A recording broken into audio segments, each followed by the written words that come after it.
الحمدللہ، اللہ کا لاکھ لاکھ شکر ہے کہ جس نے اپنی یاد کی توفیق اور موقع فراہم کیا۔ لاکھوں اور کروڑوں درود حضرت محمد مصطفیٰ احمد مجتبیٰ صلی اللہ علیہ وآلہ وسلم کی ذات پر کہ جن کے طفیل مالک الملک نے یہ مہربانی فرمائی۔ آج ہم بات کریں گے صحبت کے اثر پر۔ جو شخص جیسی مجلس میں بیٹھے گا، جیسی صحبت اختیار کرے گا، ویسی ہی خوبیاں یا خامیاں۔ اگر اچھے لوگوں میں بیٹھے گا تو ان کی اچھائیاں، اور برے لوگوں میں بیٹھے گا تو ان کی برائیاں اور خامیاں بہر صورت اس میں ضرور بضرور جو ہیں وہ منتقل ہوں گی۔ اسی لیے کہتے ہیں کہ آدمی اپنی صحبت سے پہچانا جاتا ہے، یعنی جیسی جس کی صحبت ہوگی وہ ویسا ہی ہوگا۔ تو یہ ایک بڑی اہم بات ہے راہ سلوک کے مسافروں کے لیے۔ جو لوگ راہ سلوک کے طالب ہیں، جو اس راستے کے مسافر ہیں، ان کے لیے یہ بڑی اہم بات ہے کہ انہوں نے سب سے پہلے تو اچھے لوگوں کی صحبت اختیار کرنی ہے، اللہ والوں کی صحبت میں بیٹھنا ہے، تاکہ ان کی اچھائیاں، ان کے دل جو نور سے منور ہیں، ان کا نور اس بیٹھنے والے شخص کے دل تک بھی پہنچ سکے۔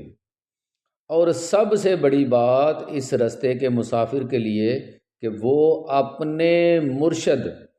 اپنے پیر کی صحبت کو اختیار کرے، جتنا ہو سکے،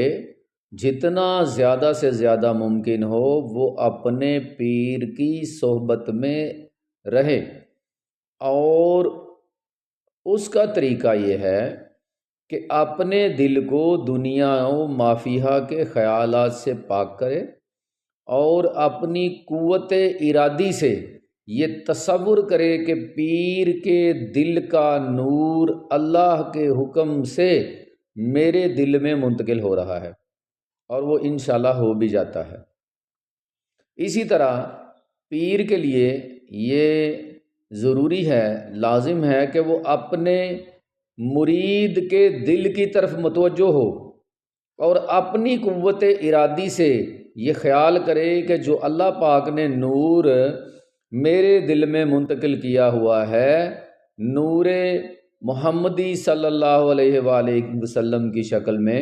یعنی اللہ کا نور محمد صلی اللہ علیہ وآلہ وسلم کے قلب پر، اور محمد صلی اللہ علیہ وآلہ وسلم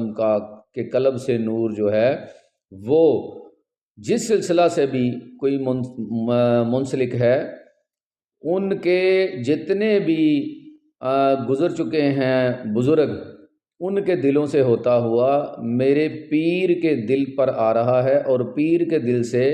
مرید کے دل میں منتقل ہو رہا ہے۔ تو یہی طریقہ ہے راہ سلوک میں کہ پیر جو ہے وہ اپنے دل کا فیض، اپنے جسم کا فیض، اور جو اس کے دل پر کیفیات وارد ہوئی ہیں اللہ پاک کی طرف سے، ان کو اپنی قوت ارادی سے اپنے مرید کے دل میں منتقل کرنے کی کوشش کرے، اور انشاءاللہ اسی طریقے سے منتقل ہوتی ہیں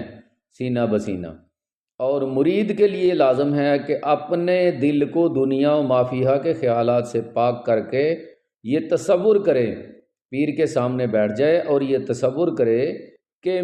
میرے دل پر میرے مرشد کا فیض جو ہے، میرے